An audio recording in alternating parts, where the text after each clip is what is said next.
Ahosepe Mbrinyi Ahosepe na yejina dream mzinize the Fantador president for the Brothers and Sisters Association. Now so no ozika no ma yenhwe snake seed na yemra.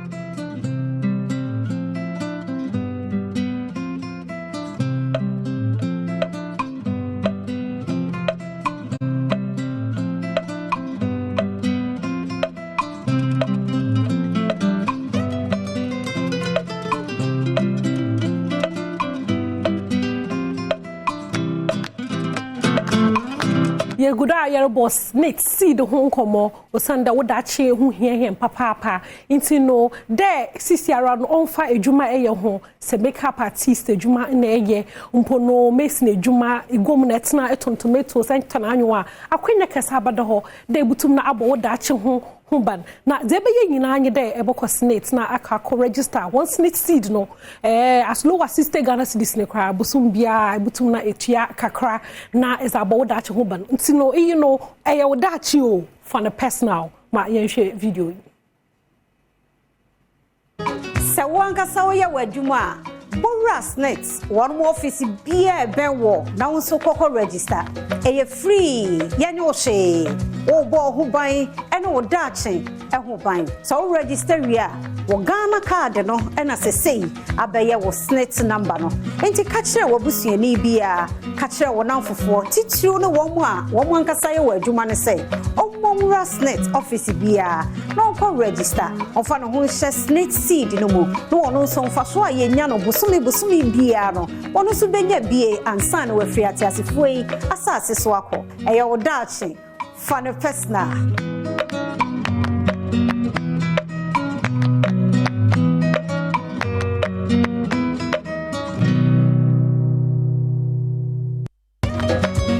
into no registration here free but was na nde kokona register for snakes seed na bo wodache ho wodache ho into no fa ne personal na yenko entertainment and some are do na immediately no ma munchwa dwinko gina some time back yenya nte do ya za wachi Black Sheriff o airport na obi arabi some na wakaya dan na wakaya dan ebeka ya wachi no airport na za oti nyina there was the wakaye jumakubi wa sign no when no contract the ombobo ho no show bi immo hon o insudo also then kawaii there some boats ride be na perform wo do na zina wan ko banadam was the publicity be na cause also then call oye no wanye ma menyo ka say wo kire no wo ja no asam no call court na ende da na yenya nte do ya za court ebua asam no na issues no ye tenten kakra into no ende menye lawyer listo wo kojo fojo ojina mencha no hade ya orba bobu nsam no munketenkete ama yenyina yenya ye ho ntase na ya tse zo kodo na sie opening Esquire. Good morning. Morning. Is mulu yusu papa Mamu yusu free pocho into no black hole na ya ho no yenya nte da wache no na what's on you cruise people be anka wakakobo show uwo nsudo wakaka entertain nkofo wotu ene kaw $20,000 na wakachire no airport asam no court me pocho one for right up no onto the mom na lawyer omubu asam no munka kanka from because ya yenya nte the court dismiss asam what one phone call ntino one for onto the mom na lawyer on church in some court no okay onam do uma case no wetum na we case no every court into no so ombeza lawyer she yimam na ubu asem no numu am kakra yo ntino send you can no but my mention say Ghana yamamra no constitution no 1992 article 1264 or see judiciary nyina bibia fa aseni hu bia na de ama judiciary no enti se menya asemo a no makwa busa say no case no case de nya mon kama me se uni case ya court be catch say uni case wona me kire no nanso no ya sign e wo bibi se enye nsem nyina na ye di putupru court.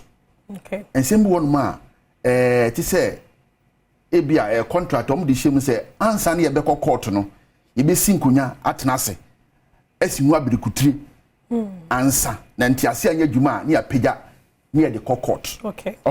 Eno ne ye clause bi a ye de share contract mu wona me kire no na sa black sheriff die yi oni say adwumakuo yi etenase share contract kase ti adwumakuo ne ye cruise people limited so onkobo show na show no to so onkobo no contract no bi mfifi ho ne say eti say obohu dawuro ansa na wakọ na wo kire say enya de a sa dawubo no oboye enti esa se wa mo sa dawubo no de ansa na obaka se jack no na contract no wetwam say eya dwumakuo na nkasa de wompe etwa contract ni mu woni eya black sheriff ni dom antrasi NC hunkonya ne metere na nti ono nko a eni twam ena o se wetwam de ene a ka wabo no o ma no eya advance $20,000 on famra afensu no eye kenfaso anka obenya wo sa adwumadie no ho no a wanya nko no obetua ma no revenue no ena eye court wo ka bia nso obebo no so no court enfama black sheriff na de untia ne metere no sa pepepe na se wonu obi trase eye nhyehyɛ o contract mu a ye onima bebre ene wo mu ne metere no se wo se me ma o 10 cedis na obema me say obama me bia 20 cedis na obama me obama me ball se me mbo na se me de ma na se wan fa ball na mame a enti se me chew contract enti se me do kwase ni bia enti mo de na kwase ni bia se court eni asem ni ma wo na asem no mo kokodie no omo contract na omo tenaye no mo mienu de court na kokoam e na omo sensaye e na omo de ni obebi ye hihye mu se asem bi ba ye mpepre ye ho se ye de be court nkane ye fe no arbitration enti odi ye fe clause aye de sha arbitration mu na esa sanya sem bia na ye di ka de court ntino ye Ghana ye mbre bia ye fe no arbitration act 2010 omo pass ye act 798 na no eche se ebia asem bi ba ye betimi atrans akoka since ye de be court it wo the clause na hye mu say ansa na ye be court no it say sa asem ye kansa e na wono de wanye sa ebufu wanye sa wa hwe sa clause no de hye mu no ne me kire no na de o ka kra na say sa clause no za de hye mu na nkasa no o the arbitration seat no e de go UK o sa asem rekrampo na asi no sa asem ni si na say ya ka de Ghana ti ye court na UK ni ko tran UK ni akoka asem no o hwe a na say enya de a sa crucial fo no omo ye sa de no e no mo maso e no mo de court e na court nso ya court a obu emra omu mra so enti eye black sheriff emra lawyers no e ka che o me say ye ne court na ase no enya sa na ye kan ye kan say ansa na wo be court no jinsi yakosi nkonya na se obia ebu antoni yemu a na wo de court na court a kirikire mu ama da nya no ye na se obi ebetwa esiwu a wo enna enwotwe se obe court why enter appearance and say wode akoto court sampa maba na wona dundan so obetro wanu disem ye fani defense na de ko but 8 days there be appear na 14 days there be na odi defense no eko ba omo no omo ko appearance no ye fa bibi conditional appearance conditional appearance ne say wo bibi kan wo ho kransa na asem no yaka enti eno no mo de call ye no enti omo call ye no mo say ye wo bibi ka e de na wo ka crash no contract no say ni edi shemu we ni so enti no court me pamto asem no mo ntwam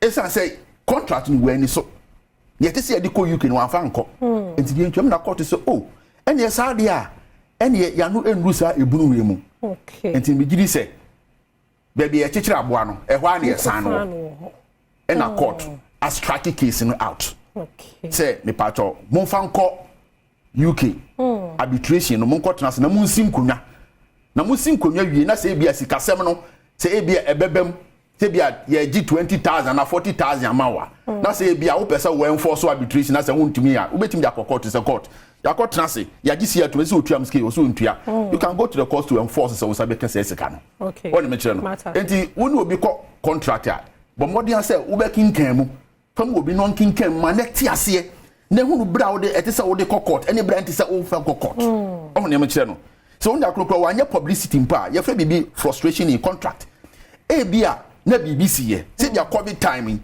so woni obi ye contract set so bo concert ya no anko bo concert na e be din say obetimi akosu no e san say ye free bibi force majeure BBC ye a enye ono ne pe e no de ye ya de bi na be bo no ana yere bi na ba ye e na abetwam enti wontimi nka say ne senti no wo de no e den e ko baby e bia na bibi na senti e ne trans no wo kirekire mu sa antosomu a no wa pe bibi den edinafa na wanya sa na odi utumi ka de court sa na e na hadi nti nam so mko ya court abotu agui okay so met America na sa na shede dama breach of contracts no one kasa what na sa was agree on no or the cruise people no one shada we so we say wonya hwana na kanya da muzanka wo case na so wo pay equity. You should have come with clean hands. What's the crutch, you know? When we breach sa publicity act, no, section or breach, it is a no person in the single now the ones that got terminated contract and the crowd one country no because no publicity no and no yet the main contract. Okay. And no activities leading to the execution of the contract. Okay. But the question is when Tini and one and not just a contract no cannot be executed without that activities na and like I said mo trust na mo si hu nkonya and wanye ne sa and am say ofa ho no kokko twa mu na court say quickly no abaz na yebosua freedom dam scenario ne ti si sua freedom ni say se wonu obi ekọ apam a apam no eniem a mahyehyehye no eti se mudi so okay when ni so a ka hu no say oni akono betimi atu dedua anaso oni akono betimi du akọ aka say say aso no be court no ejina nsem a modi agu krata no so na sa apam ni mu enti se won fa sha pam ni mu say ye de be akotena ba bi asi nkonwa ansa ne akọ de a ene o ma no so na de ne court okay enti ne ye wo de hihye apam ni mu e ma nwura mfi ena sa wo koye so a pelo ya na ontena wo nchen no nchechire mu nchira nya sa wo betu akokosan eni ni ade e entertainment industry no dodo na am kosan contract a omu ntimi on follow yanko no ko trans esan say ne ho print no assign afo wi na be chechire no kwafo bo kwa bana no omo ntimi perform omo akasa nyuma omo atro esan contract e dey omo sign it no enti omo mbo modern say omo be they should be honest omo ni nokure na ko san contract ya follow yakọ bana chechire mu woti ase wo pa onye o mpenso a jan wonko na so den sa yakọ sat se dey asa do sa to abrewa aduanim eti se wudi Lister Walker Joe Fojo Esquire but that's be brain na unimzi as ababete echi because makankan na why be brain o menyu odom chada mentase so na be chim no menya mo hontase papa sisi am kwasai the contract bi amazu bezi mechi atasa o so dem use atasa it's no but that's mo mama ya baby daddy levels baby that level say to no that's papa there be ka mo hade na enyim ye yi no nti no nyansumpo no yesu bibi free hade to de bie ho a wasa nyimpa no wa assign the contract ekobo show publicity na why done but the man na pay okrom hade yo amo pepa na la assign the wa Jessica no wa Jessica o do aba perform show na asem do obo ye publicity obo post artwork no kra wo ni social media no problem say amo manage talent. They don't manage the business aspect of the talent.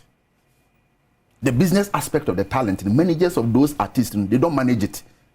Hey, that is the problem. Why look over show from you have an issue.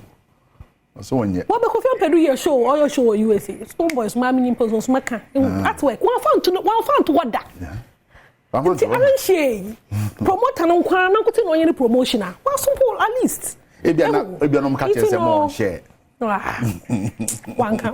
And I was like, but that's it. Could you follow? Now, show be now quickly no ye freedom story na yon share Nigerian actor Hank Anuku. Or has some kofu in a lighter when you want shadanjo ho. Now nkasa watu tuna no kakra. Before that no, ye show video kofu hunya o ma why very disturbed.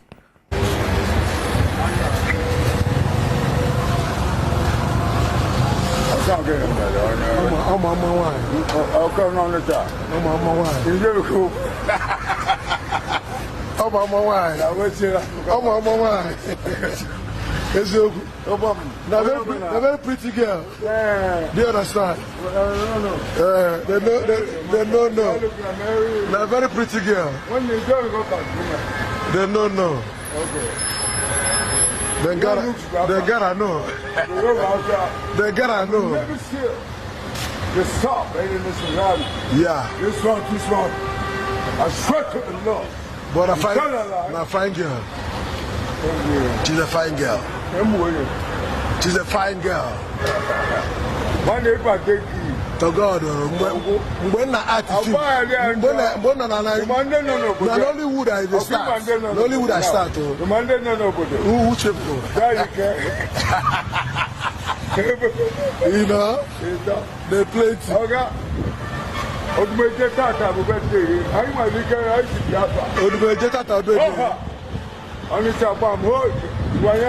Tino Hank Anuku.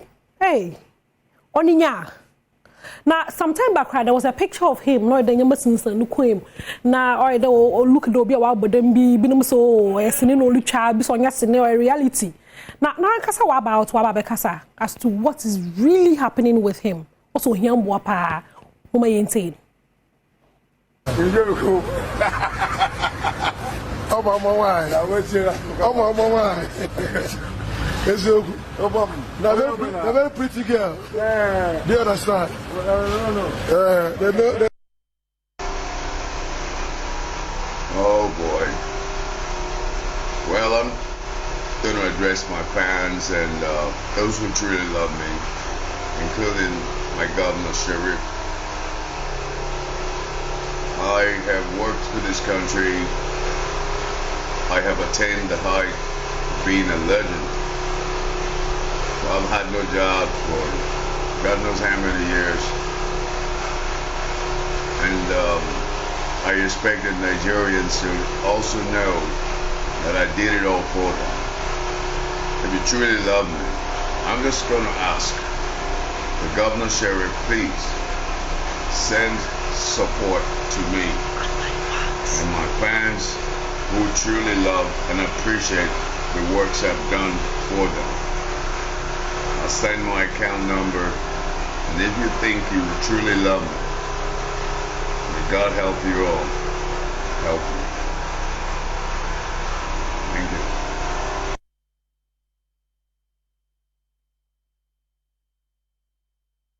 you. Nipa hiamboa na no nyim. Za nipa refam bia na no nyim. Ochirima for some time na one friend mom butwa from let them one friend or that one talent ne wa. One friend mom butwa show no ntino ochirima hiamboa ta obiara na enjoy the movie bia no. Momozina na reach out to him. And social media mpo no ekọ account na maybe the honum ti bibi kakra butuma za atuma ma na wasan we jana na ndubiom na nipa hiamboa na nipa so na Badwam. Na yeda ho ayegina Nigeria honum nti no Mr. Easy na o ma shatter some fans bi pa na me entize okay. Don't you do like yes, Shatawale for Ghana. I see, Baba, nobody fit paying fee for December. You do like last year. And December, he gas do. People got remember. Shatawale started last year December. He tell me for my show, he come for free. Yeah. But in the chat $250K per show. But he go do free stadium show. I perform for free stadium show. The whole stadium full, like 50,000 people. Now waiting go come they happen. I think this advice now waiting the show promoters who they complain right now need to adhere to, because if they complain enough you afford this guy, why don't you try? Okay, into no Mr. Easy, you know, Chema shatter on the phone. Too much. Most more fill stadiums as Ghana had, you know. ono ai na so papa into no big ups to you Shatawale, big ups to you Mr Easy Mezi Ahosepe no Mezi Besi Hade Thomas na Nat Bongo birthday board ho arojine present the man Mr Osmosis or a married man into also for Mr Nka Osmosis no when na obomechi do wo be Kofi Ampedo ya producer nyimpa no be chechense mu chen wa hade no e producer kese pa wo fie hade listo wo kojo fojo Esquire medana se bebre ama Abilonzi also ya producer Sisi Areze Macron ya me Adom